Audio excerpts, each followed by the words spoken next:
Olá, como vai você? Já está no ar o Mais Saúde, esse encontro que a gente tem aqui todas as terças-feiras para poder trazer aqui especialistas em diversos assuntos, convidados especiais, para a gente poder debater o bem-estar, né? O se cuidar muito bem. É o Mais Saúde que a partir de agora está na tela da NTV para a gente poder então trazer muita informação para você. Olha, hoje a gente fala sobre o Dezembro Laranja, né? Relativo aí ao câncer de pele. A gente vai tratar desse assunto aqui hoje. Como é que é isso? Como é que tem sido, né, a conscientização? De que maneira que se dá? O câncer de pele é mais comum do que você que está em casa possa imaginar, viu? Fique muito atento nessa nossa entrevista de hoje. Vou receber aqui o Dr. Cícero Zoli, que é dermatologista, já ele vem para bater um papo com a gente. Vamos falar hoje também aqui sobre o projeto da Testemunha de Jeová, né? A ansiedade, né? Trata-se da ansiedade. Como é que é esse projeto de ansiedade? Por quê? Estamos em meio a uma pandemia, né? Estamos em meio aí a um momento muito crítico, com muitas mortes, com uma doença que é muito relativamente nova, causa muito pânico em muita gente, e muita gente sofre com esse problema, isso causa transtornos, e o pessoal da Testemunha de Jeová desenvolve esse projeto em diversos países, né, diversos lugares do mundo, um projeto de apoio a essas pessoas que sofrem com esses transtornos. A gente vai falar dessa questão e vou receber também aqui, além do representante da Testemunha de Jeová, o Eduardo de Mello, vou falar também com o Jorge Luiz Borges, que é psicólogo, a gente falando dessa questão da ansiedade aí. Afinal de contas, às vezes você se depara com momentos de ansiedade e nem sabe como cuidar disso, como tratar disso e de que maneira isso chega até você, né? O que causou. São questões que a gente precisa avaliar.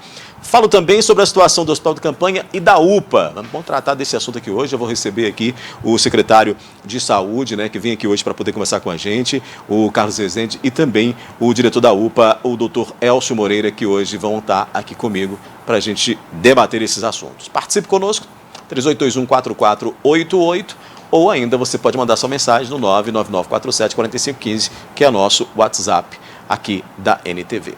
Começo então aqui falando de ansiedade. Comigo o Jorge Luiz Borges, que é psicólogo, e também o Eduardo Mello, que é porta-voz da Testemunha de Jeová, que hoje estão aqui conosco. Eu já disse que o assunto é ansiedade. Quando a gente fala de ansiedade, ou você tem ou você conhece alguém que tem. É muito comum. Tudo bem com vocês? Sejam bem-vindos, Eduardo e Jorge. Boa noite. Muito obrigado pela oportunidade mais uma vez. É uma situação que é bastante comum, né? E é uma situação, como eu disse, que ocorre muito frequentemente, muito ao nosso lado, muito próximo da gente, a ansiedade e os transtornos relacionados à pandemia. E aí a Testemunha de Jeová criou esse projeto justamente para acolher essas pessoas. Como é que isso se dá, Eduardo?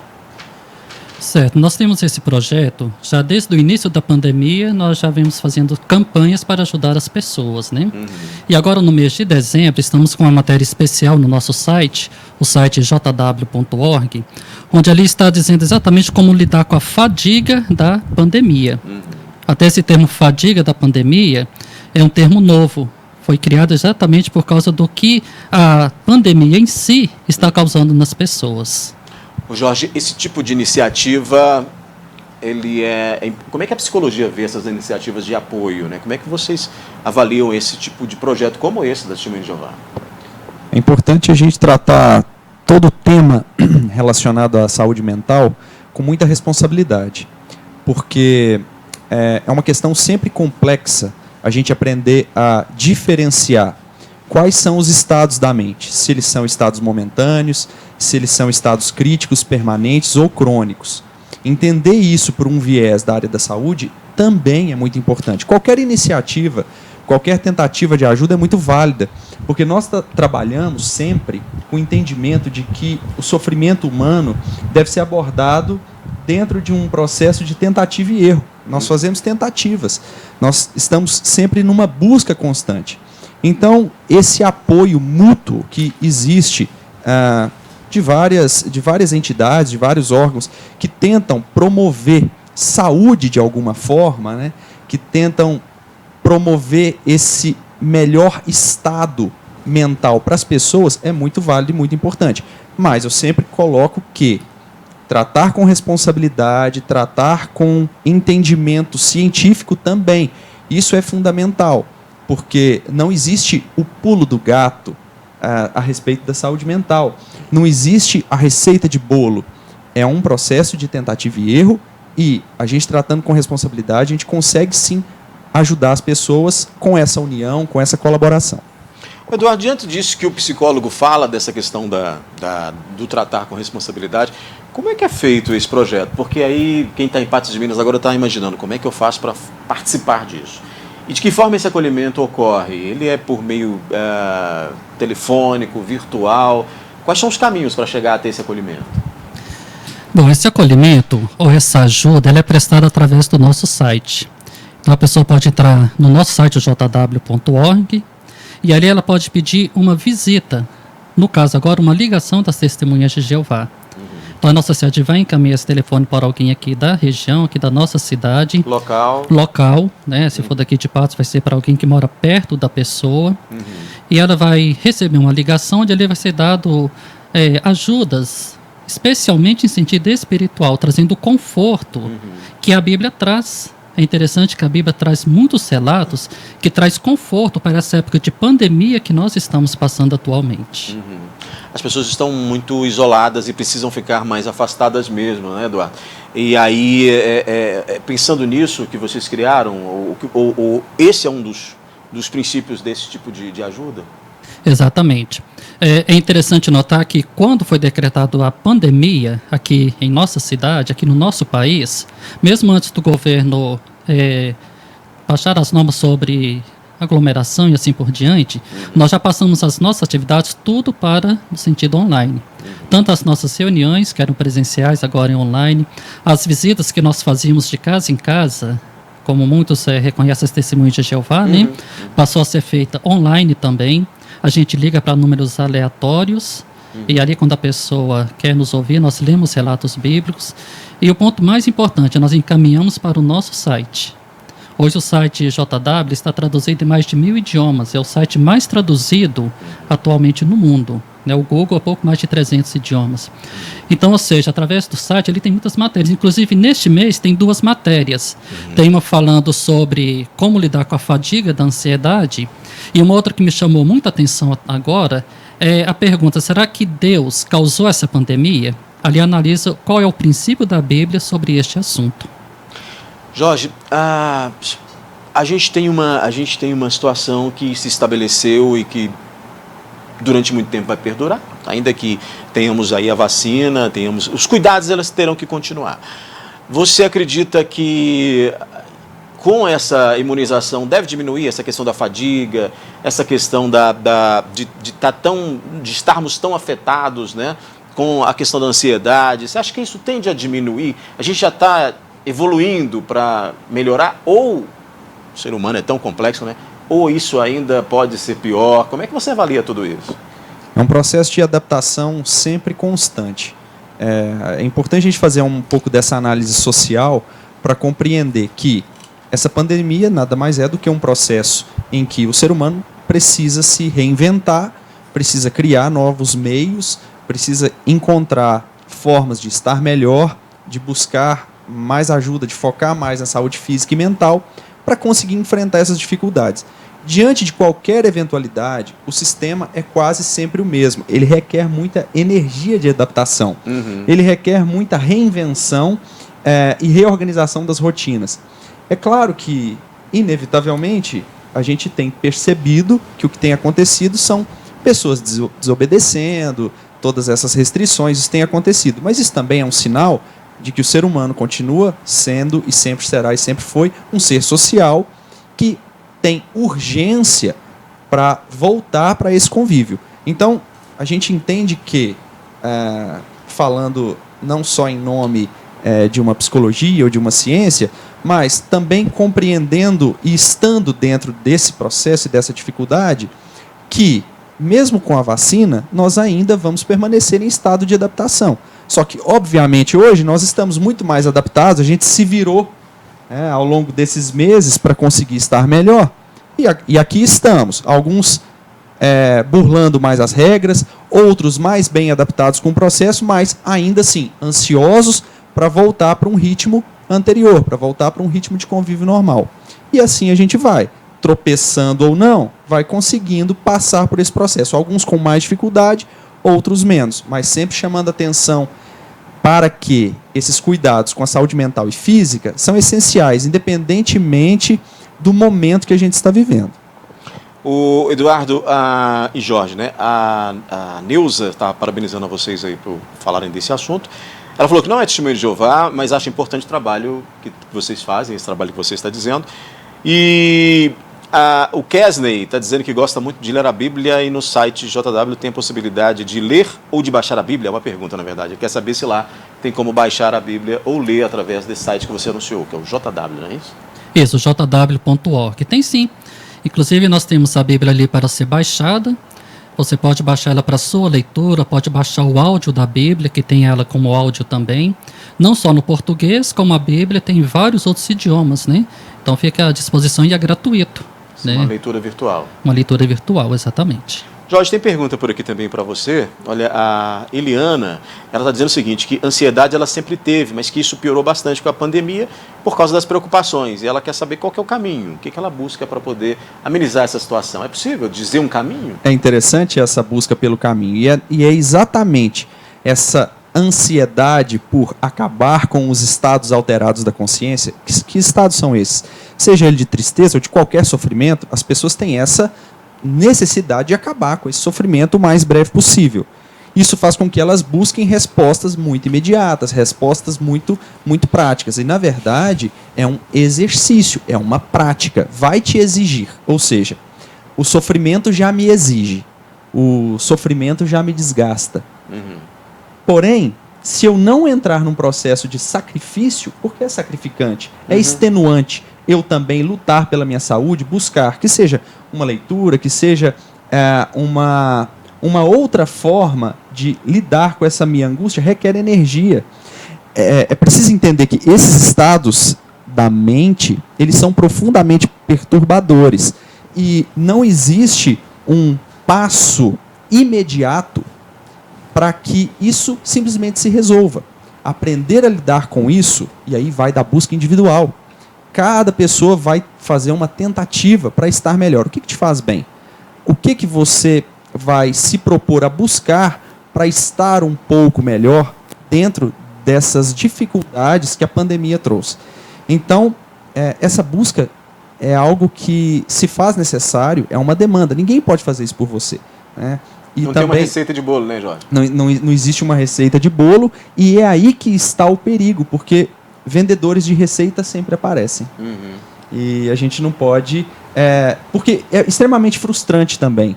Se eu acho que existem 10 dicas, 10 passos, 5 passos para poder sarar, e aquilo ali e eu não consigo melhorar, ou escuto um conselho, uma coisa ali prática, né? O problema dos outros é sempre fácil de resolver. Vem sempre alguém e fala, faz isso e aquilo.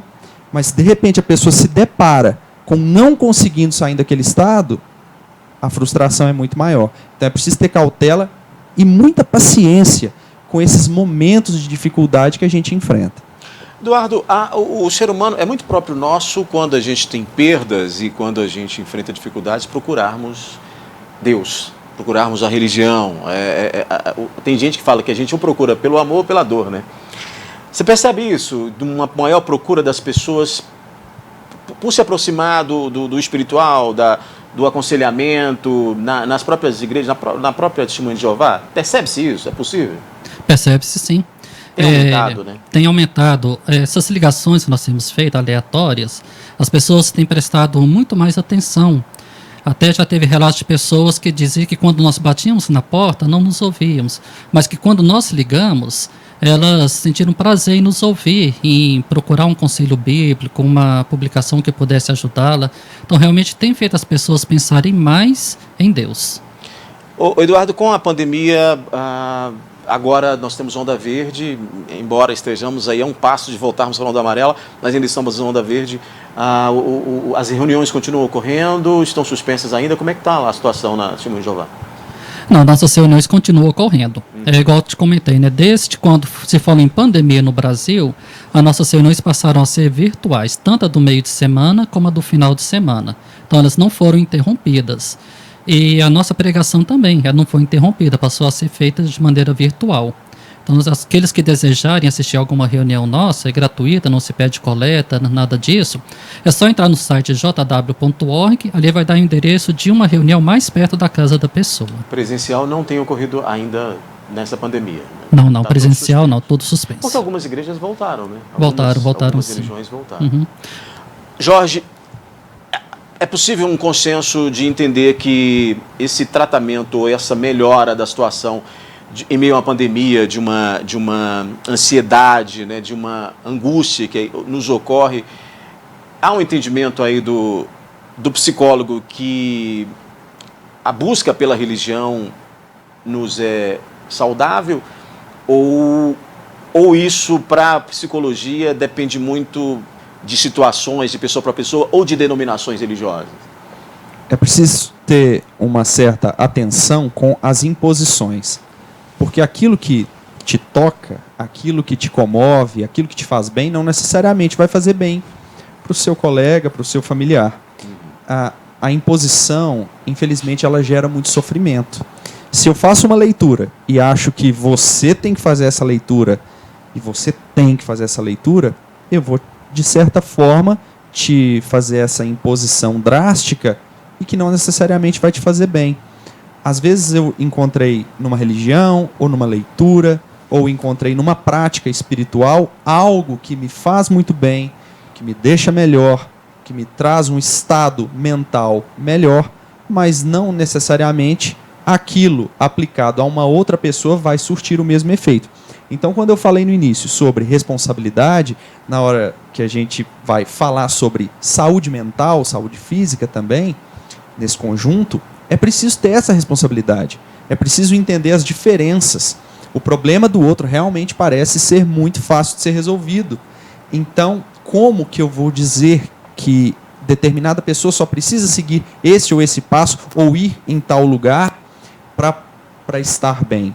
É importante que ela se disponha a fazer essa tentativa, ela se disponha a fazer essa busca, que ela tenha humildade de fazer buscas para estar melhor.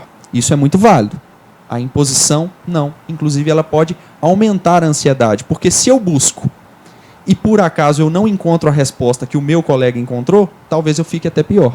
Então, observar essas questões com um olhar mais cauteloso, eu acho muito importante, mas é extremamente válida a busca, a tentativa. A pessoa que está em sofrimento, mas que está buscando, a pessoa que está em sofrimento, que ela é humilde o suficiente para aceitar algum tipo de ajuda, isso já é muito bonito. Isso já é uma prática fantástica, é muito valoroso, porque é terrível quando você tem uma pessoa adoecida, mas que não aceita nenhum tipo de ajuda, que não tem humildade para compreender que ela precisa de algo mais para estar melhor. Então, dentro desse ciclo, fica essa reflexão aí. Esse papo aqui vai longe, viu? Esse papo aqui vai longe, mas já estão me avisando aqui, o Vinícius está falando que o tempo está praticamente esgotado. Ô, Eduardo, eu queria que você repetisse, o pessoal está pedindo aqui, mandando mensagem, pedindo para você repetir o endereço para que elas possam, então, entrar, participar, pedir esse apoio aí. Certo, é o site jw.org. É só entrar nesse site, ele vai ter, né, um site muito fácil de você pesquisar nele. Então, no jw.org, a pessoa vai poder ter essa ajuda. Obrigado por ter vindo, viu? Eu que agradeço, o prazer de estar aqui.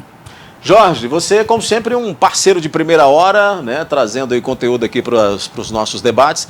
Volte sempre, né? Essa casa aqui não precisa nem falar para você voltar sempre, porque está aberta para você. Você passou aí, entra para cá para a gente tomar água e um café, assim como o Eduardo também, viu, Eduardo? Primeira vez, mas volte sempre. Obrigado, viu, Jorge? Eu agradeço a oportunidade, aproximar a psicologia das pessoas, isso é muito importante, muito válido e eu sou muito grato aí. A gente vai para o intervalo e já a gente volta com mais saúde aqui na tela da NTV.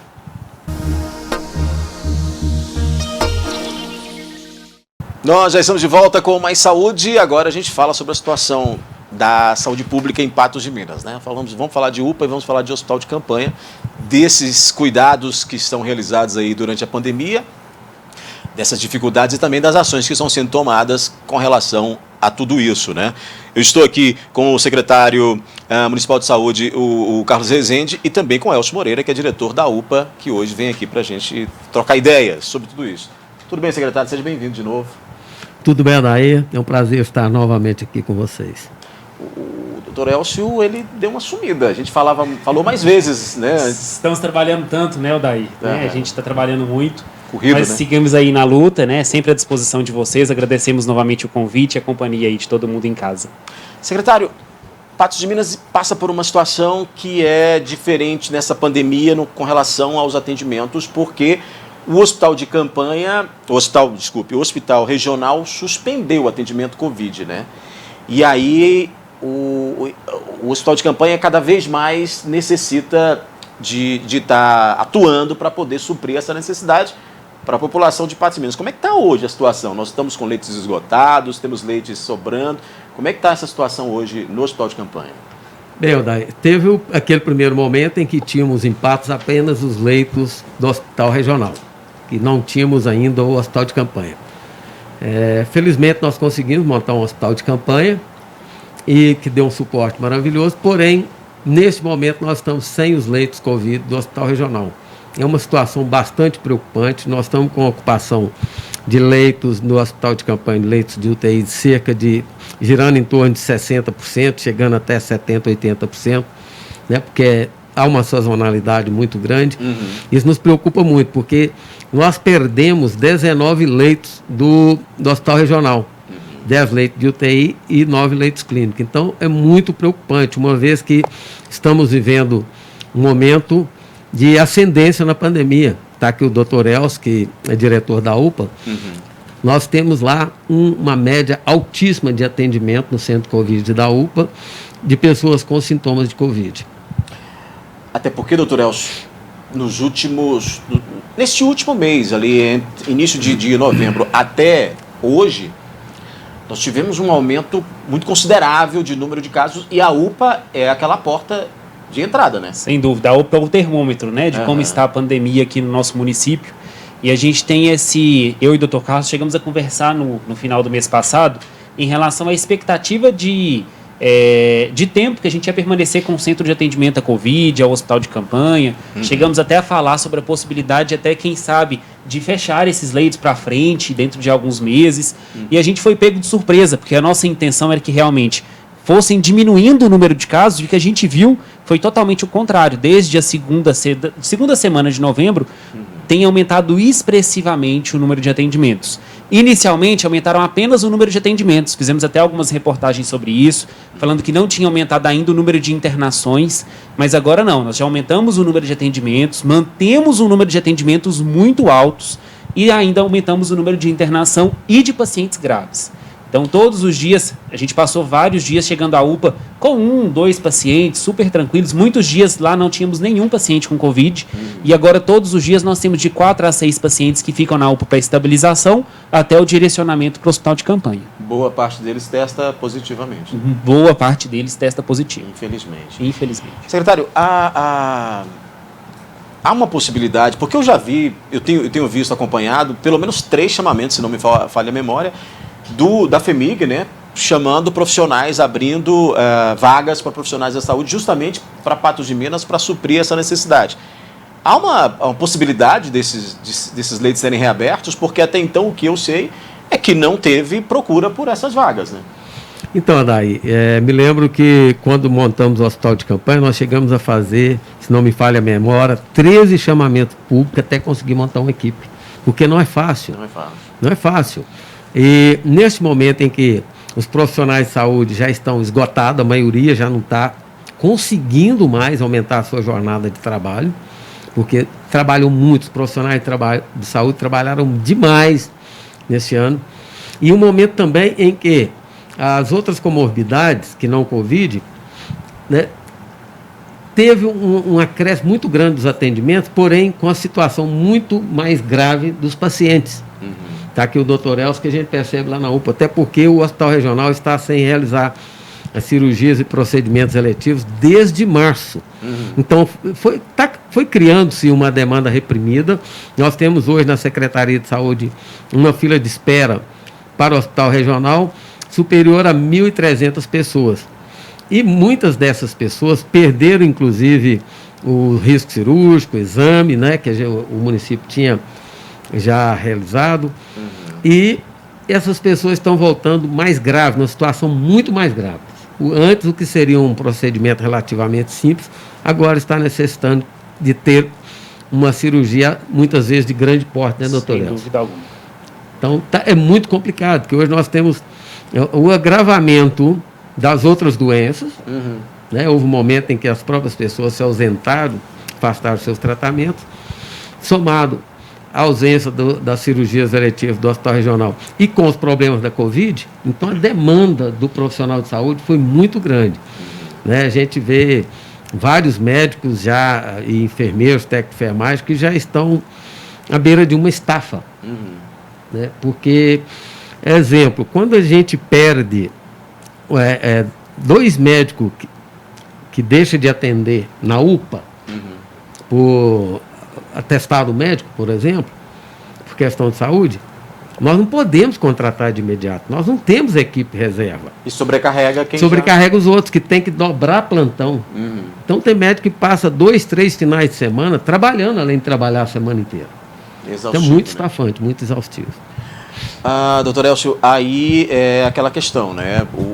Quem cuida precisa também ser cuidado.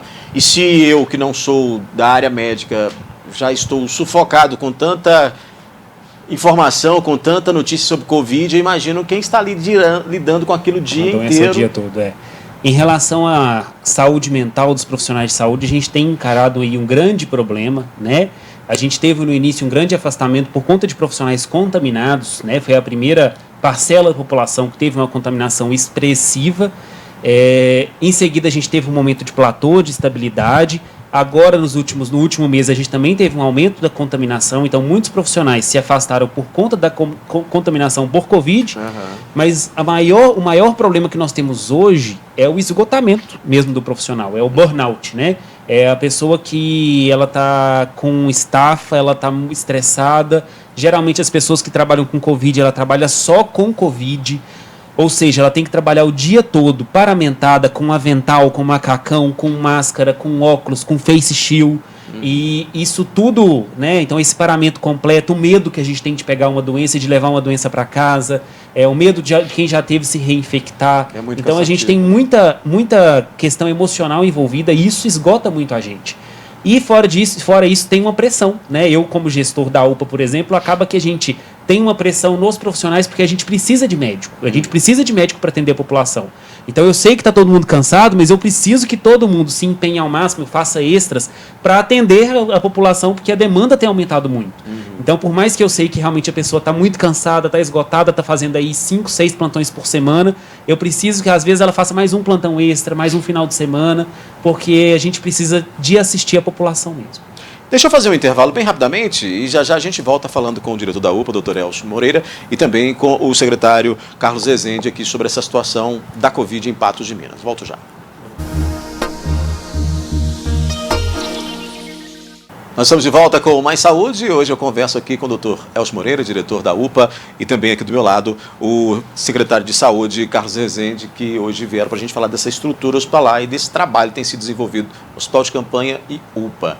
Ô Carlos, você anunciou essa semana, se não me engano, semana passada, a implementação de mais leitos para o Hospital de Campanha. Isso já é uma realidade? Está chegando? Chegou? Sim, Adair. É uma realidade. Nós anunciamos a abertura de 4 leitos de UTI e já abrimos esses novos 4 leitos de UTI e também mais 2 leitos clínicos. Isso na tentativa de suprir a ausência dos leitos de Covid do Hospital Regional. Eu vi hoje uma notícia do prefeito de Belo Horizonte que já fez um contato com São Paulo para essa questão, e aí o governo de Minas, né, também deve se envolver nessa situação, mas aí com relação a BH, por exemplo, de uma iniciativa de se vacinar, assim que for possível, comprar essas vacinas para vacinar os profissionais de saúde da capital, que é o primeiro passo pelo que eu estava lendo. O que é uma iniciativa muito válida, porque a exposição é muito alta, inclusive com vários casos de possíveis reinfecções de Covid-19, né? O profissional de saúde, como é que você vê essa situação? Então, em relação à vacinação, a gente ainda tem muita controvérsia, né, em relação a isso. Tudo que fala sobre Covid vira, às vezes, mais uma questão política que de saúde pública, né, Odair? A gente tem uma preocupação grande em relação a isso. Hoje nós ainda temos estudos preliminares em relação à vacina, tá tendo, né, a gente ainda não tem aprovação da Anvisa, então assim, estão correndo atrás disso. Então, nós ainda não temos uma posição e um posicionamento oficial até para passar para a comunidade. Eu falo que eu, Dr. Carlos, a gente sempre tenta ser o mais responsável possível para trabalhar com ética, para trabalhar com evidência científica, para trazer realmente aquilo que é mais seguro para a população. Então, em relação à contaminação dos profissionais de saúde, realmente é uma preocupação, sempre são os primeiros contaminados por estarem na linha de frente. Existindo casos de reinfecção que já tem aí no mundo, e já tivemos casos confirmados, confirmado no Brasil, os profissionais de saúde também são as primeiras pessoas a se reinfectarem. Então, são preocupações muito grandes, por isso que em todos os cronogramas, as primeiras pessoas a se vacinarem são os profissionais. Não só pela infecção deles mesmos, mas porque eles são carreadores da doença, né? Então, isso é uma grande preocupação nossa. Eu sei que está todo mundo sonhando com a vacinação, a gente também está, mas a gente tem que fazer isso com muita responsabilidade, porque quando a gente se fala de vacinação em massa ou de imunização aí de uma parcela grande da população, a gente tem uma responsabilidade muito grande relacionada a isso. O Carlos, preocupa para o secretário de saúde, embora você esteja no final do período na prefeitura e esses cargos eles são realmente temporários, mas preocupa para o gestor a estrutura que nós temos de vacinação para uma pandemia e para a possibilidade dessa imunização vir com vacinas que necessitem de um aparato maior, como a Pfizer, por exemplo, que necessita de super refrigeradores. Há uma preocupação disso também, né? Então, eu me lembro que desde que eu iniciei, que eu cheguei à Secretaria de Saúde, meados de maio, já começou-se a falar em vacina. A promessa que seria para setembro, depois outubro, novembro e agora vamos para janeiro. Ocorre que eu tenho conversado com várias pessoas, inclusive alguns cientistas da Fiocruz, a logística para a vacinação de Covid contra o coronavírus é muito complexa. É uma logística muito complexa. Num país tropical, em pleno verão, igual a vacina da Pfizer, que depende de uma refrigeração de menos 70 graus. Isso imagina complica, né? Você colocar menos 70 graus no norte, nordeste do país, onde tem uma temperatura acima de 36 graus, acima de 40 graus às vezes. E você tem uma temperatura abaixo de 70 graus. Então é muito complexo isso, é muito complexo. A logística não é fácil, é um país de dimensão continental. Essa logística de produção e de vacinação, não acredito, eu particularmente, eu não acredito em uma vacinação daqui para janeiro. Acredito que poderá haver algumas vacinações em caráter experimentais para pequenos grupos, né? Essas vacinas que estão mais avançadas.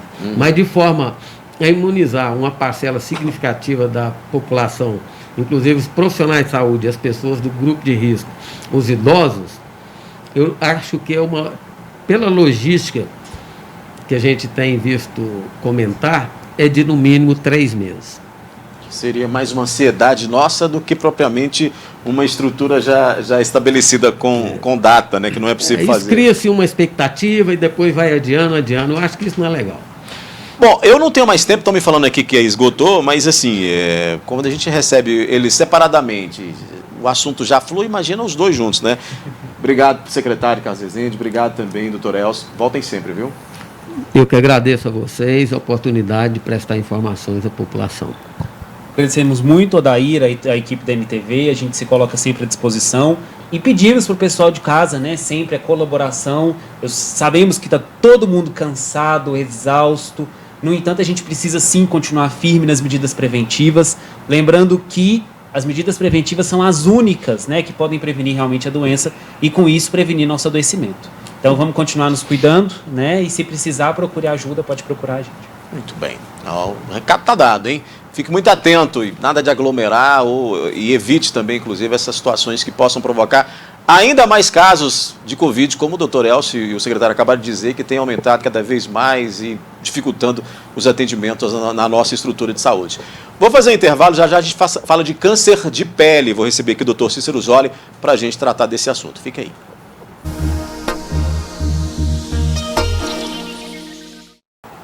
Já estamos de volta, então, com Mais Saúde. Comigo, para falar de câncer de pele, eu estou aqui com o Dr. Cícero Zolli, dermatologista, que é um dos grandes parceiros que a gente tem aqui no programa, na NTV, que vem sempre aqui trazer um conteúdo especial, né? Passar para você informações de como se cuidar, de prevenir e como tratar, por exemplo, o câncer de pele, que é o nosso assunto de hoje.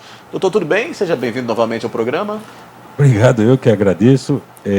Espero que esteja todos bem, os que você e que está nos assistindo. Obrigado. Muito bem. Ô, doutor, a gente tem uma ideia do câncer de pele, talvez por uma questão cultural, né, ou desinformação, de que aparecer uma mancha na pele pode ser câncer de pele. Mas na maioria das vezes subestima-se isso e deixa aquilo, não procura ajuda, não procura saber o que é realmente. O câncer de pele, ele se apresenta só pela mancha ou ele tem outras características que podem indicar?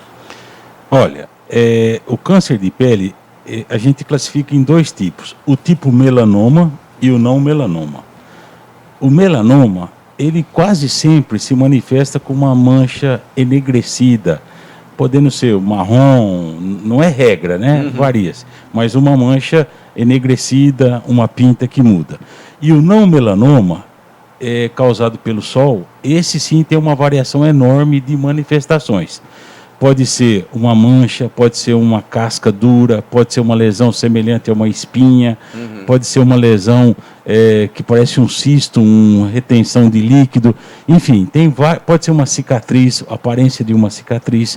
Então, o tipo não melanoma, que é o mais frequente e que está relacionado com o sol, ele tem uma variação enorme de manifestações.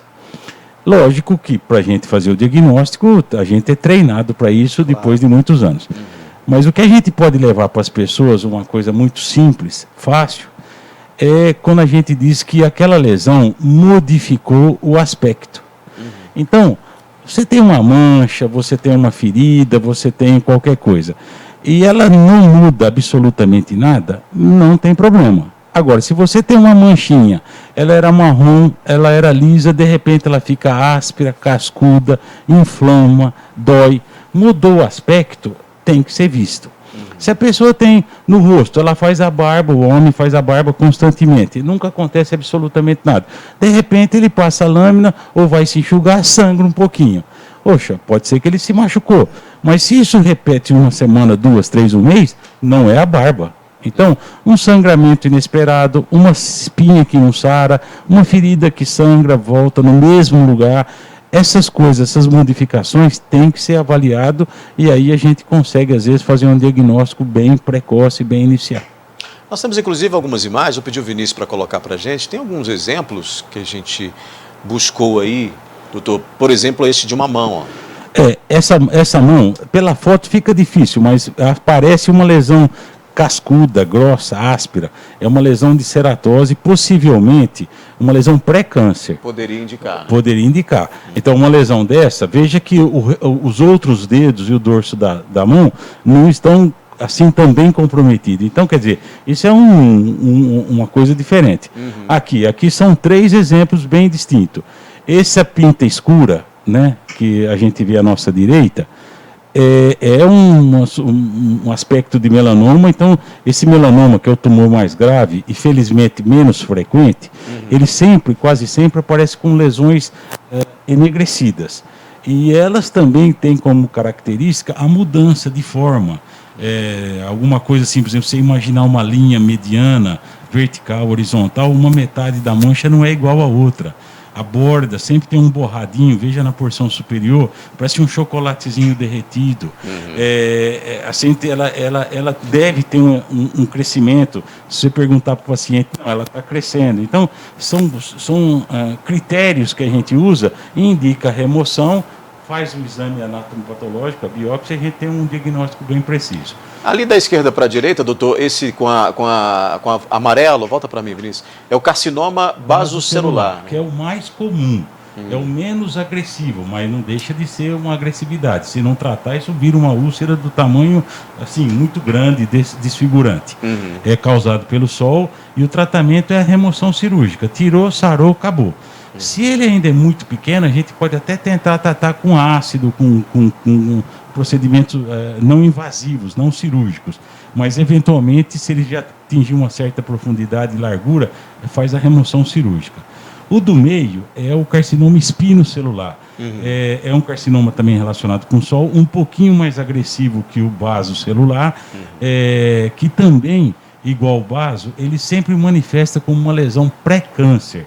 Ele sempre sinaliza que é uma lesão com chance de se tornar um câncer.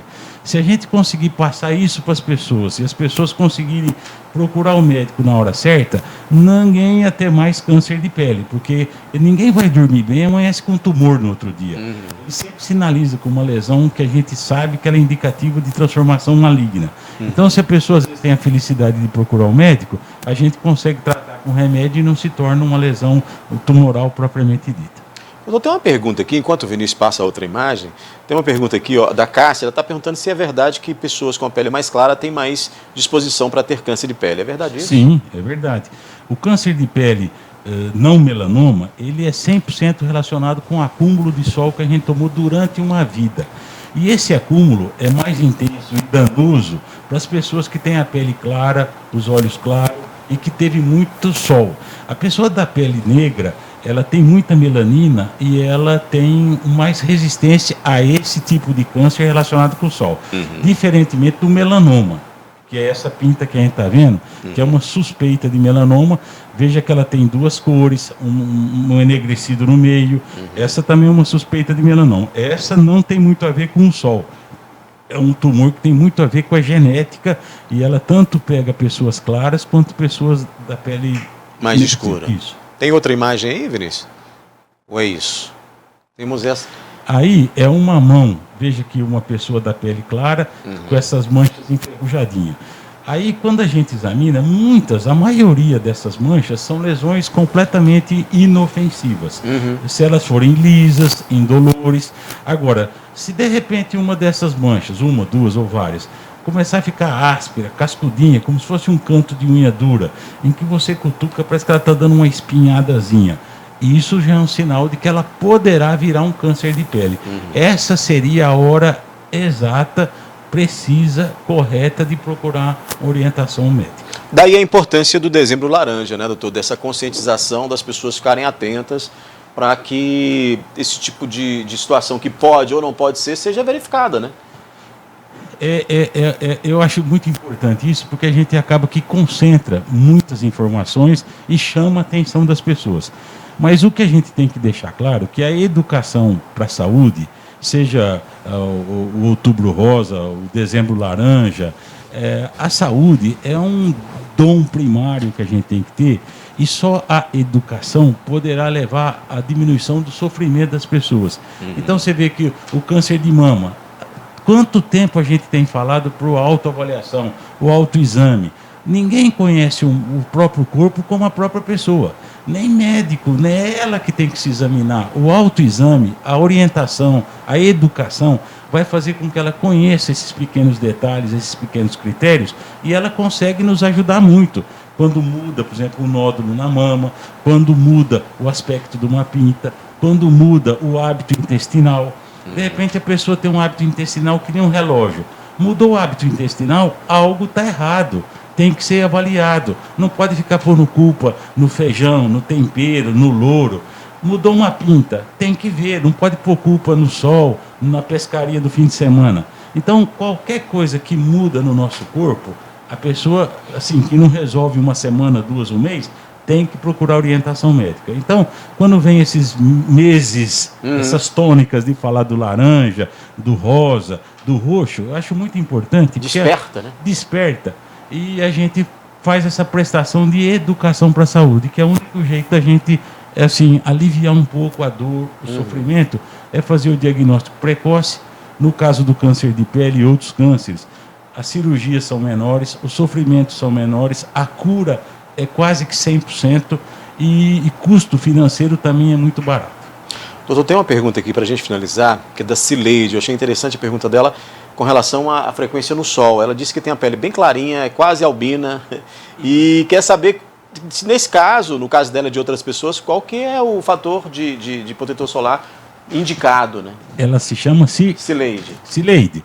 É assim, Lógico, a gente mora num país tropical, temos hábitos, costumes e prazeres de ir à praia. Esse ano não pelo Covid, mas ir à praia, jogar bola, piscina, e muitos têm que trabalhar no sol.